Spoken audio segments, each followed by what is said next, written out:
우리가 지지난주에 번제에 대해서 레위기 1장을 통해서 우리가 함께 말씀을 봤습니다. 번제에 드릴 예물은 우리가 봤던 것처럼 소나 양, 염소, 비둘기 그 제물의 피를 반드시 하나님 앞에 뿌리고 드려야 되는 그 제사에 대해서 봤습니다. 자, 오늘은 소제라는 것은 가루를 의미합니다. 이 가루로 하나님께 드리는데 어떻게 드릴지에 대해서 우리에게 설명을 해주는 것이 레위기 2장에 대한 내용입니다. 또한 하나님께 드리는데 이 소제는 사실은 고운 가루로 이제 드리게 되어져 있는데 특별히 번제나 아니면 속제제, 속건제를 드릴 때에 비둘기도 잡아서 드리지 못할 극빈한 자들 있죠. 지금으로 말하면은 지금 우리 살고 있는 시대에서 좀 어려운 생활을 해서 생활보호 대상으로서 이렇게 도움을 받는 이제 그런 분들이 많이 힘들고 어렵잖아요. 이제 그런 분들이 드릴 때는 그 비둘기로도 드리지 못할 때는 어떻게 해야 되느냐?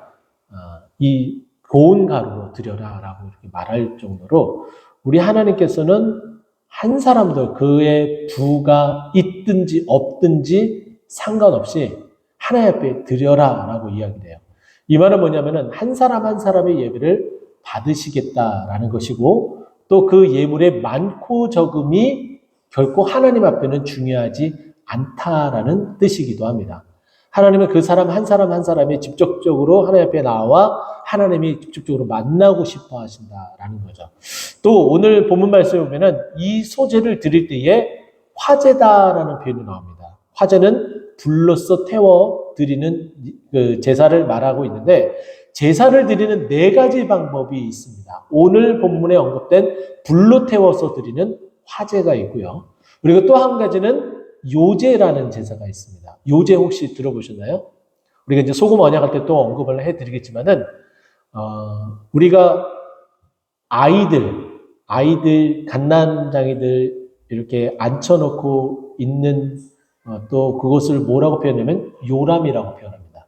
그죠? 들어보셨죠? 그 요람 뭐예요? 흔들리는 거예요. 그래서 이 요제라는 것은 흔들어서 드리는 제사의 방법 가운데 하나예요. 불로써 붙여가지고 드리는 제사가 있는 반면에 이렇게 흔드는 것이 있습니다. 또 한 가지는 거제라는 게 있어요. 거제. 좀 생소합니다. 근데 이제 군대를 다녀오신 분은 이 말을 제가 딱 하면은 딱 알아들으세요. 보면은 받들어 총! 이렇게 하잖아요. 들어보셨죠? 그 얘기는 들어보셨죠? 받들어 총! 그게 거총이라는 표현을 씁니다. 거총. 한자로 이제 거총이라고 해요. 그래서 그 거총은 받들어 올리는 거예요. 그러니까 이 재물을 가지고 와서 이렇게 받들어 올리는 거죠. 마치 조공을 바치는 그 나라가 조공을 드려야 될 그 대상에게 이렇게 바칠 때 이렇게 받들어 이렇게 올리잖아요. 약간 그와 같은 어떤 모습으로 이렇게 하는 것이 이제 바로 이제 거제입니다. 또 한 가지는 전제예요. 이 전제는 신약 성경에 또 언급이 되는데 이것은 부어서 드리는 거예요. 내가 전제로 다 부어 드릴지라도. 그러니까 기름에 대한 그런 부분들을 쫙 부어서 이렇게 드리는 것이 이제 전제입니다. 근데 오늘 이제 본문에 나오는 이 소제는 화제예요. 이제 불러서 태우는데 오늘 본문 이 1절부터 16절까지 내용을 단락을 좀 나눠서 보게 되면은 1절부터 3절까지는 하나님이 이렇게 해라, 이렇게 소제를 드려라 라고 명령하는 명령이 나오고 그 명령에 따라서 드려지는 구체적인 방법들이 4절부터 시작해서 13절까지 언급이 됩니다. 그리고 나서 14절에는 특별히 그 드리는 그 소제 가운데에 첫 이삭으로 드리는 그 예물에 대해서 이야기를 합니다. 자, 그러면 이제 구체적으로 한번 보겠는데요. 2절 보면은 누구든지라고 시작을 합니다. 이 말은 뭐냐면은 하나님 앞에 나오는 자는 제한이 없다라는 거예요. 그가 종이 되었던, 이 시대는 종이 있었잖아요. 그죠? 종이 되었던, 그 종이 아니던, 그리고 이 말씀을 계속해서 보고 있는 후대의 사람들도 종이 있고 종이 아닌 사람들도 있어요. 우리가 신약 성경만 보더라도 빌레몬을 보게 되면은, 이 빌레몬서를 보게 되면은, 종에 관련된 문제로 인하여 편지를 쓰게 되잖아요. 그죠? 오네시모에 관한 그 종에 대한 편지를 쓰게 되는데, 그렇다면은 누구는 종이 아니기 때문에 하나님 앞에 나오고, 그죠? 종이 아니기 때문에 하나님 앞에 나오고, 종이기 때문에 하나님 앞에 못 나오고, 이럴 수는 없다는 거예요. 하나님 앞에 나오는 거는 종이든 종이 아니든 제한이 없이 어느 누구나 다 나올 수 있는 거예요. 그래서 누구든지 주 예수의 이름을 부르면 구원을 얻으리라. 할렐루야. 주 예수의 이름만 믿고 부르면은 구원을 얻으리라 라고 말씀하고 있기 때문에 여기에 이제 누구든지라는 것은 제한 없으신 하나님. 우리를 만약에 제한을 둔다고 치면은 하나님의 그 기준이 어떻게 되느냐에 따라서 이 자리에 앉아 있지 못할 사람도 있어요. 나이의 제한을 둔다거나 성별의 제한을 둔다거나 아니면 재산에 대한 기준을 둔다거나 아니면 누가 많이 배웠냐 배웠지 않았느냐 학력에 대한 재산을 둔다거나 아니면 좀 치사하지만은 키에 대한 기준을 둔다거나 2m 이상 안 되는 사람은 예배드리지 못합니다 라고 기준을 하면은 여기 앉아 있을 수 있는 사람이 한 사람도 없습니다. 그죠? 저 2m 넘어요? 손 들어보실래요? 없잖아요. 아무도 없어요. 그러니까 하나님은 아무도 제한하지 않았어요. 근데 반대로 지금 이제 TV 예능 프로그램을 보면은 채널마다 많이 나오는 2m가 넘는 거구의 한 사람이 있습니다. 전 국가대표 농구 선수 서장훈 선수요. 그러면 이렇게 한번 제안을 해볼까요? 누구든지가 아니라 2m 넘는 사람만 빼고 다 하나님 앞에 나와서 이렇게 소제를 드리십시오 라고 이렇게 명령을 하셨단 말이에요. 그러면 서장훈은 소제를 드릴 수 있어요? 없어요? 못 드리는 거예요. 근데 그런 제안을 하나님이 두셨다 안 두셨다? 어떠한 조건도 어떠한 이유도 되지 않고 모두 다 나오라라는 거예요. 누구든지 소제의 예물을 여호와께 드릴 때에는 고운 가루로 드려라. 거리끼는 것이 없게끔 깨끗하고 순결하고 걸러지지 않고 그래서 고운 가루로 삼아서 어떻게 해요? 기름을 붓고 그 위에 유향을 놓아라 라고 이야기를 해요. 그냥 가루만 해서는 안 된다는 거죠. 가루만 해서만 안 되고 거기에 기름을 붓고 거기에 또 뭘 부어요? 유향을 부어요. 이 향을 낸다는 것은 매우 특별한 의미가 있죠. 자, 그것을 그렇게 유향을 놓아서 누구에게 가져갑니까? 아론의 자손 제사장들에게 가져가야 됩니다. 이 소제는 아론이 하나님 앞에 가지고 가는 거예요. 이 말은 뭐냐면은 이 아론이 대행하는 거야, 대행.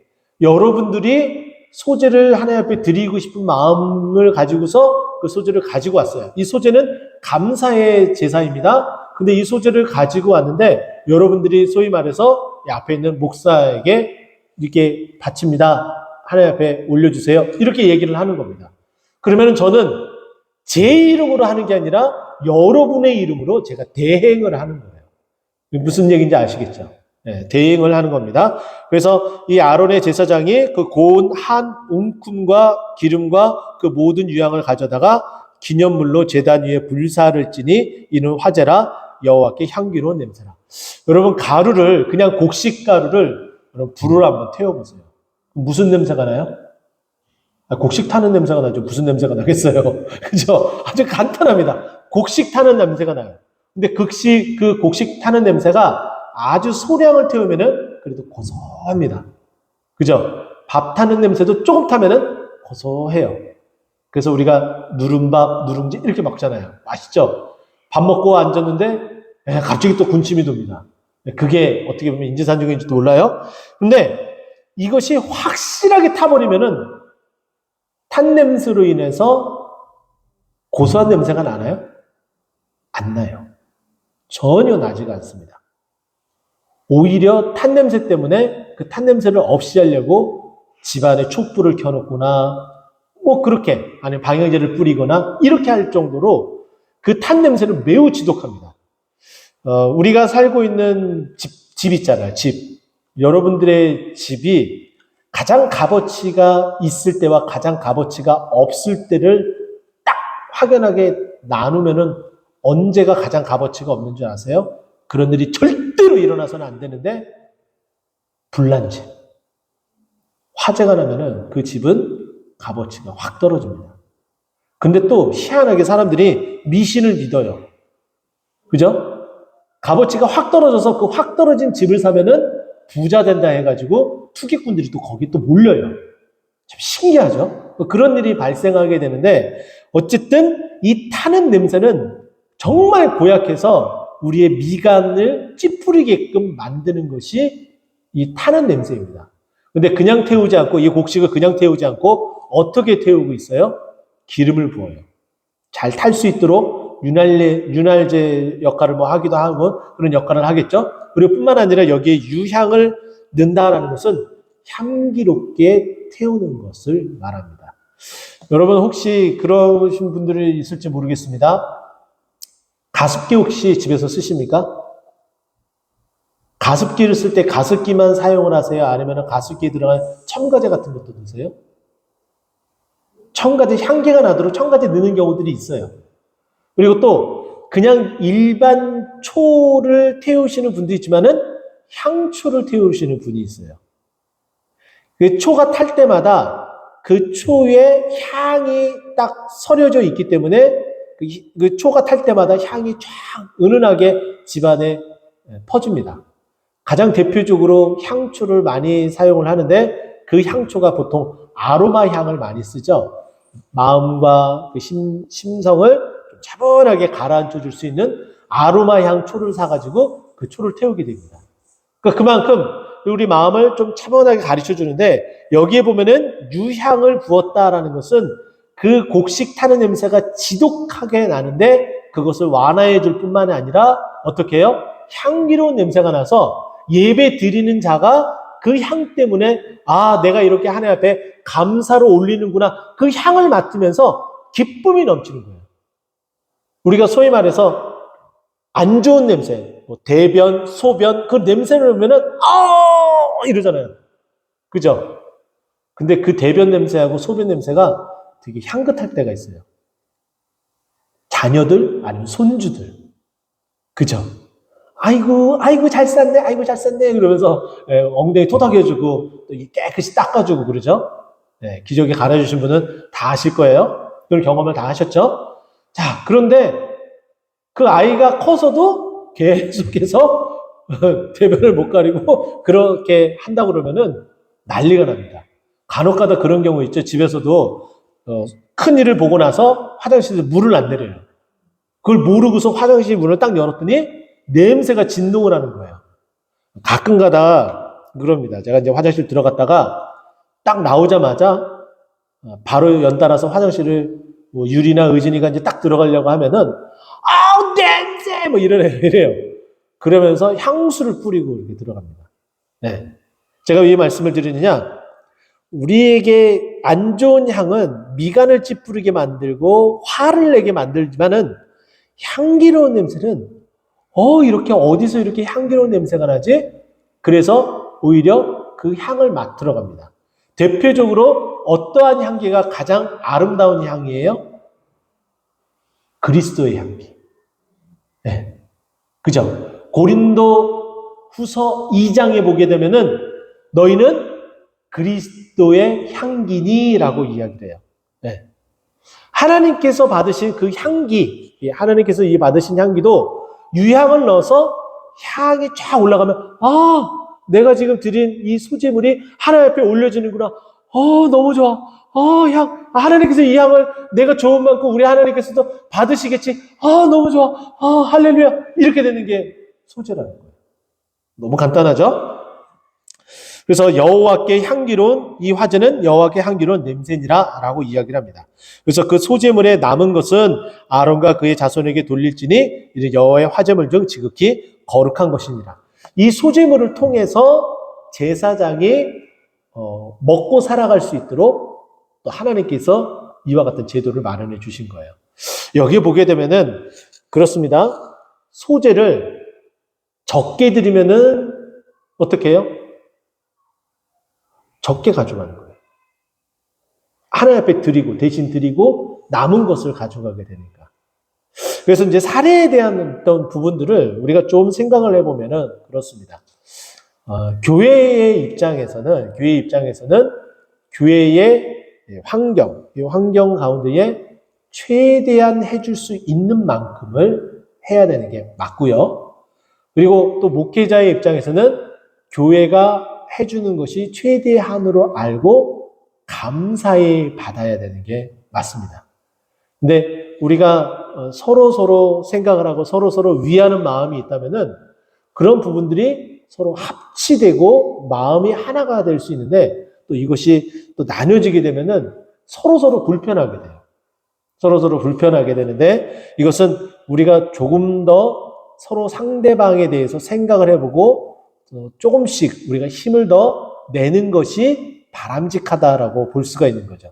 그래서 조금 더 못해주고 있는 교회의 마음을 헤아리고 알아가면서 목회자는 교회와 또 성도들에게 감사한 마음을 가지고 더 성도들을 섬겨야 되는 것이 맞는 것이고 또 그렇게 그런 마음을 가지고 섬기는 목회자를 위해서 더욱더 기도하며 조금 더 해줄 수 있도록 우리도 더 힘을 내도록 노력하자라고 마음을 모아야 되는 것이 교회의 성도들이 해야 될 그런 일들이라는 거예요. 그래야지 서로 위하는 어떤 그런 마음이 있는 것이지 그거 가지고 줄다리기 하듯이 하면은 안 된다라고 말씀을 드릴 수 있습니다. 자, 그러면 이 소재가 바로 그렇게 되어진다면은 4절부터 13절까지 이 소재를 어떻게 구체적으로 드리는지 한번 보면 이렇습니다. 먼저 첫 번째는 이 소재를 드릴 때 화덕에 구워서 드리는 거예요. 화덕에 굽고. 그리고 5절에 보면은 철판에 붙입니다. 마치 부침개를 붙이듯이 붙여요. 그리고 또 6절에 보면은 조각으로 나눕니다. 이렇게 만들어서 조각을 나누어서 드리고 또 7절에 보게 되면은 냄비의 것으로 드리게 됩니다. 냄비의 것으로 드리게 됩니다. 그래서 이것을 냄비의 것으로 소재를 드리면서 각각의 방법으로 다양하게 드리는 거예요. 이것은 어떻게 보면은 또 이렇게 해석을 해봅니다. 각 사람이 각각 다 달라요. 자, 교회의 밥이 저는 세상에서 제일 맛있다라고 생각이 되어집니다. 세상에 나가면은 더 좋은 쌀로 더 맛있게 하는 밥도 있겠죠. 그런데 제가 왜 교회의 밥맛이 제일 맛있다라고 이야기를 하느냐? 지금은 그렇게 하는 교회들이 아직도 있긴 해요. 아직도 있긴 한데 예전에 보면은 성미라고 합니다. 성미. 뭐 들어보셨죠? 성미. 그때가 저는 가장 행복하지 않았나 생각을 해요.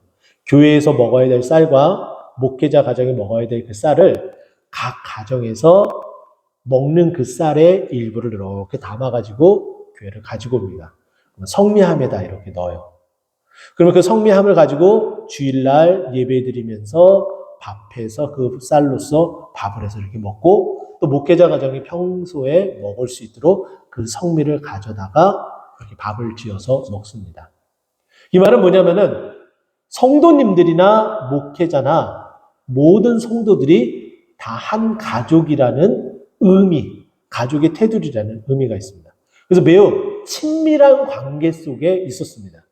그래서 배고팠어도 그리고 특별한 반찬이 없었어도 정말 행복하고 감사한 시간이었습니다. 저도 그런 경험이 있어요. 저는 사역을 시작한 지 얼마 이제 안 됐을 때에 정말 나름대로 열심히 한다고 사역을 했었습니다. 요즘 서울의 동대문구에 있는 전농동이라는 곳이 있어요. 청량리 바로 인근에 그 전농동 인근에 전농동에 전농교회라고 있습니다. 제가 이제 교육전도사 때 이제 거기에 이제 부임해서 교육전도사로서 열심히 또 2년 동안 거기서 사역을 했는데 수요일 날 또 금요일 날 이제 처음 부임하고 나서 교회에 이제 딱 갔습니다. 딱 갔는데 부목사님이 갑자기 제가 온 걸 알고 전화를 하시는 거예요. 그래서 전화를 받았죠. 부목사님이 전화를 하셔서 뭐라고 얘기하냐면은 백전도사 밥 시간 됐는데 어디 밥 먹을 데 없지? 당연히 없죠. 교회 부임한 지 얼마 안 됐는데 제가 뭐 어떻게 그 지역을 다 알겠어요. 예, 뭐 그렇긴 한데요. 그냥 우리가 먹는 거에 숟가락 하나 더 얹어 놓을 테니까는 와서 먹어. 딱 그러는 거예요. 이거더라고요. 이런 공동체예요.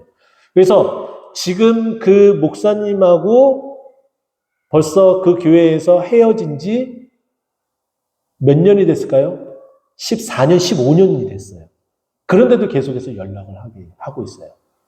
근데 그 목사님 가정에 가서 맛있게 이제 밥을 먹으러 갈 때에 저도 또 양심이 있잖아요.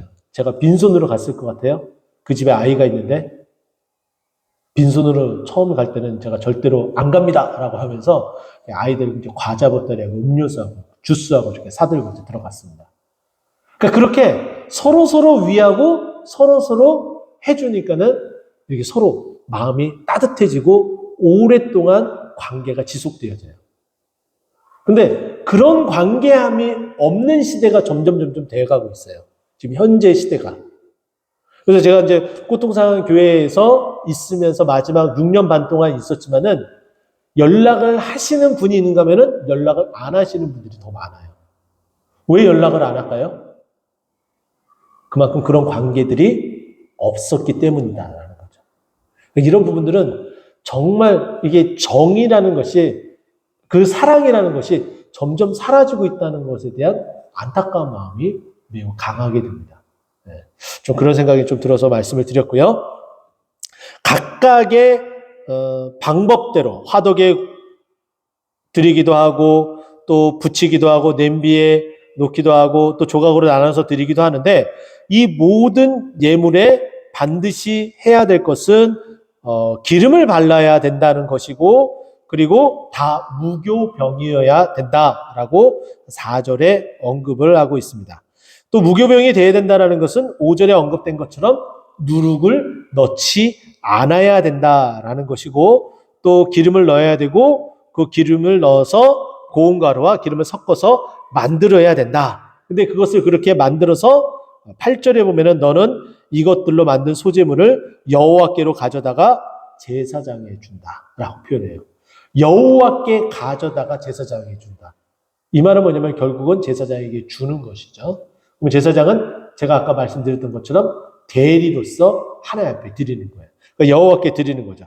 그래서 제사장은 그것을 가져다가 그것을 제단으로 가져가서 소재물 중에 기념할 것을 가져다가 단 위에 불사릅니다.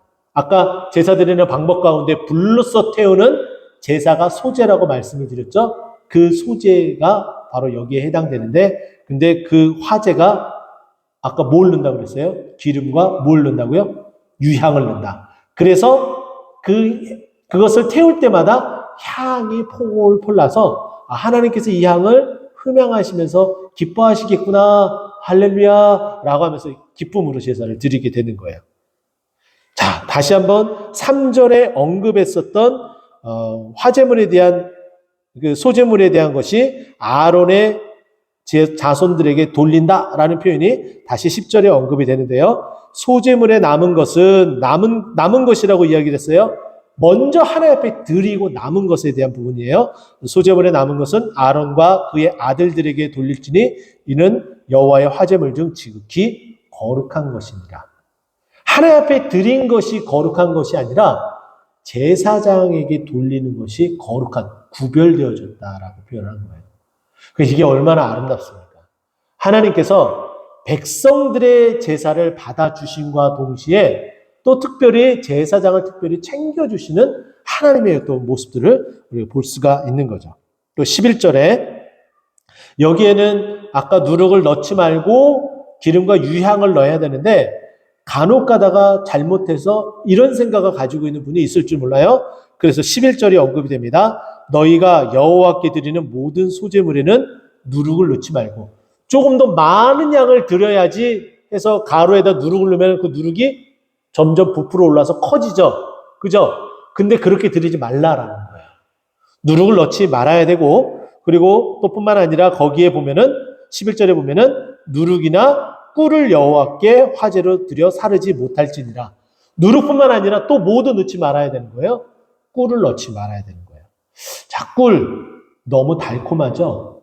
네. 꿀 하면은 우리가 생각나는 한 사람이 있죠. 꿀을 너무나 좋아했었던 사람. 누구죠? 손이 3개, 삼손. 그죠? 여러분 기억하시죠? 삼손이 꿀을 먹은 것이 잘못된 것이 아니다라고 제가 말씀을 드렸어요. 무엇이 잘못된 것이라고요? 사자의 입을 찢었는데 얼마 되지 않는 그 사자의 시체에 벌꿀이 있었어요. 그러면 그 꿀을 그것을 만졌다, 그것을 먹었다라는 것은 사자의 주검을 만진 것이다 라고 말씀을 드렸어요. 근데 나시린으로서 그런 주검을 만지면 돼야 안 돼요? 안 되는 거죠. 여기까지 우리가 지난번에 했었던 거 한번 리마인딩 한번 해봤습니다.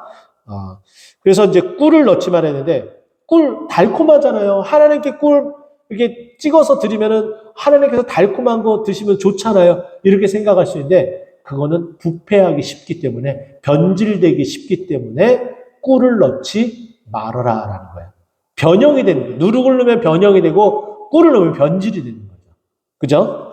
그래서 지금 여기에 보면은 그에 대한 얘기가 이제 13절 매우 중요한 표현인데 13절 읽기 전에 먼저 12절 먼저 보면은 처음 익은 것에 대한 이야기 이것은 14절에서 언급할 때 다시 말씀을 드리고 자 꿀을 넣지 말라라는 이 말이 왜 변질에 대한 이야기를 같이 하냐면은 13절에 보면은 내 모든 소재물에 소금을 치라 내 하나님 언약의 소금을 내 소재에 빼지 못할지니 내 모든 예물에 소금을 드릴지니라. 자, 여기에 소금을 넣으라고 이야기합니다. 자, 그러면 다시 한번 정리할게요. 소재물, 곡식을 가루를 빻았습니다. 거기에 뭘 넣어요? 기름을 넣고 유향을 넣습니다. 거기에 또 뭐를 넣어요? 소금을 반드시 넣어야 돼요. 반드시 이 소금을 넣으라고 이야기를 합니다. 왜요? 변형돼서는 안 하기 때문에. 자, 이 소금 언약에 대한 이야기가 민수기 18장 19절에 언급이 됩니다. 자, 민수기 18장 19절에 소금 언약이 나오는데 이것은 뭐냐면은 뒷다리, 그 제물을 드릴 때에 그 뒷다리를 들어 여기서 이제 거제, 아까 말씀드렸던 거제에 대한 얘기가 나와요. 들어 올려서 하나님 앞에 하나님 받으시옵소서 이렇게 뒷다리를 들어서 이렇게 딱 올려서 딱 보여드리는데 바로 그 거제를 결국은 다 누가 가져가는 거예요? 제사장, 아론의 제사장들이 가져가게 되는데 이는 영원히 기억할 소금 언약이니라라는 표현이 나오게 됩니다. 자, 그리고 또한 뿐만 아니라 역대하 13장 5절 말씀 보면은 또 소금 언약에 대한 부분이 나와요. 이 말은 뭐냐면은 하나님이 누구와 약속을 해요? 누구와? 다윗. 누가 약속한다고요? 다윗하고 약속을 해요. 다윗하고 약속을 하는데 그 약속이 영원히 변하지 않겠다 해서 그 언약을 무슨 언약이라고 하냐면은 소금 언약이라고 이야기를 합니다. 소금은 부패하는 것을 막습니다. 그래서 미라를 만들 때에 반드시 들어가는 게 소금이고 그만큼 소금은 매우 중요한 음식을 만들 때 특히 삭힌 음식, 김치 할 때에 매우 중요한 역할을 하는 게 그 소금입니다. 소금은 변하지 않는다라는 거예요. 하나님의 약속은 변하지 않는다라는 거예요. 그래서 신실하다라고 표현하죠. 믿음이 간다라고 표현을 하죠.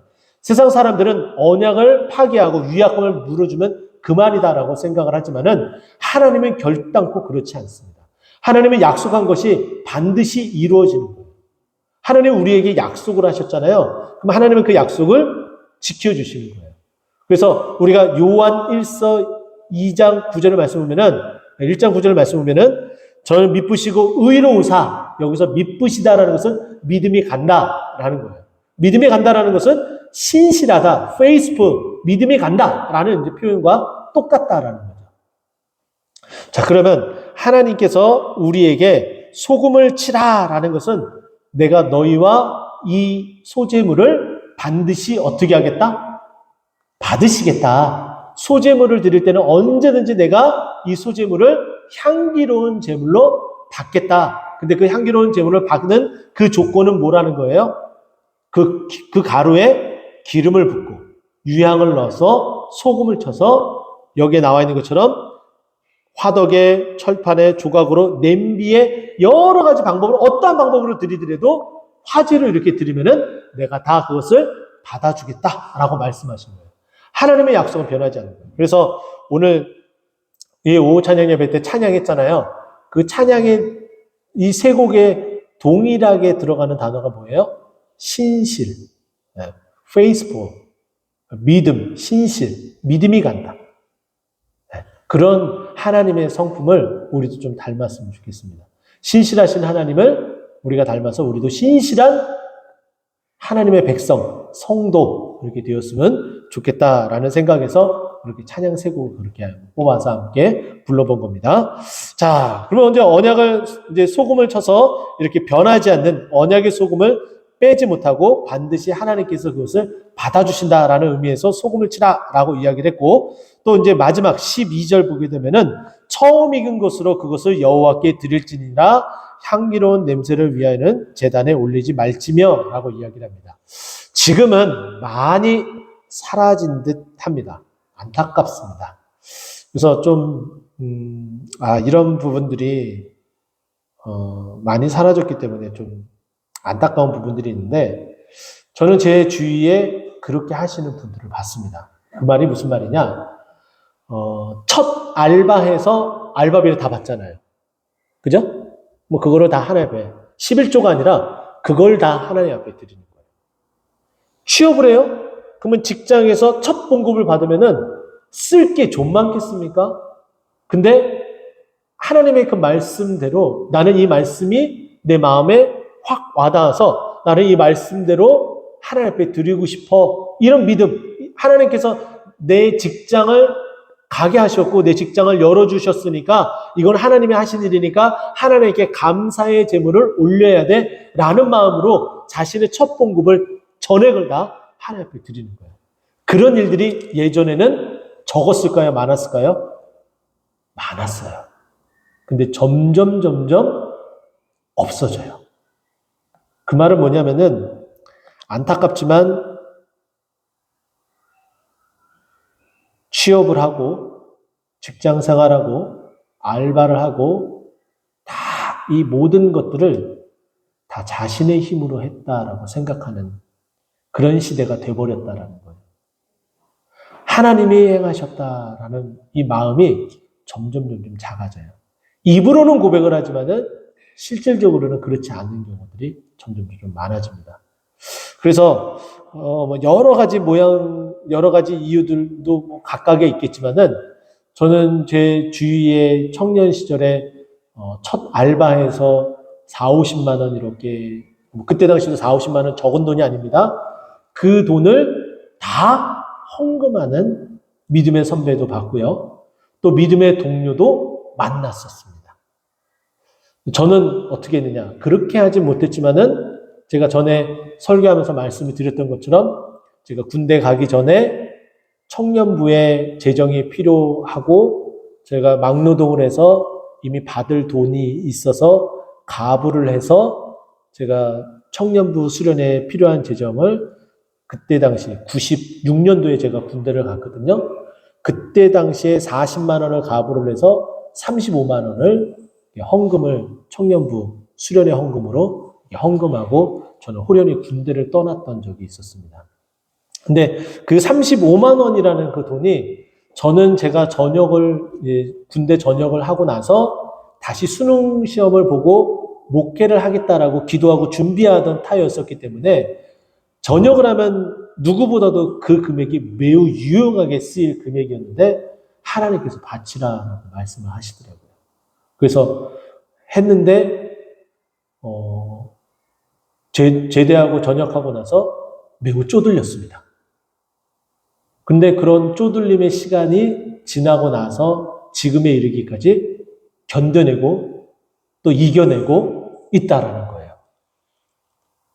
비굴해지지도 않고. 다 하나님의 은혜죠. 그랬으면 좋겠습니다. 어디서든지 좀 당당하고 하나님께서 나와 함께 하신다라는 그런 당찬 믿음의 포부를 가지고 움직였으면 좋겠습니다. 자, 그 얘기가 이제 12절에 있는 이 이야기를 14절에 연결시켜서 이야기를 해주고 있습니다. 너는 첫 이삭의 소재를 여호와께 드리거든 첫 이삭을 볶아 찌은 것으로 내 소재를 삼아라. 첫 이삭을 볶아서 찌어요. 그 찌으면서 얼마나 기쁘겠습니까? 첫 이삭이니까. 하나님께서 병충해도 입지 않게 해주시고 또 올 한 해 이렇게 수확을 걷게 해주시니까 얼마나 감사합니까? 막 찢는 거예요. 그래서 소재를 삼아서 하는데 15절에 보면은 아까 이야기했던 것처럼 기름을 붓고 유향을 더하고 13절에 있는 말씀처럼 소금을 쳐야 되는 거예요. 마지막에. 그러면서 16절에 제사장은 찌은 곡식과 기름을 모든 유향과 함께 기념물로 불사를 지니 이는 여호와께 드릴 화제입니다. 반드시 그런데 13절에 여기에 와서 언급은 안 됐지만은 소금을 넣어서 그렇게 찢고 기름과 유향을 넣어서 불로써 태워서 하나님 앞에 향기로운 제물이 되어야 되게끔 하는 것이 바로 소제다라고 말하고 있습니다. 여러분 어떻습니까? 번제에 이어서 소제도 그렇게 어렵지 않죠. 번제도 어렵지 않았던 것처럼. 근데 우리는 레위기만 들었습니다. 그러면 제사 방법 너무 복잡해. 힘들어.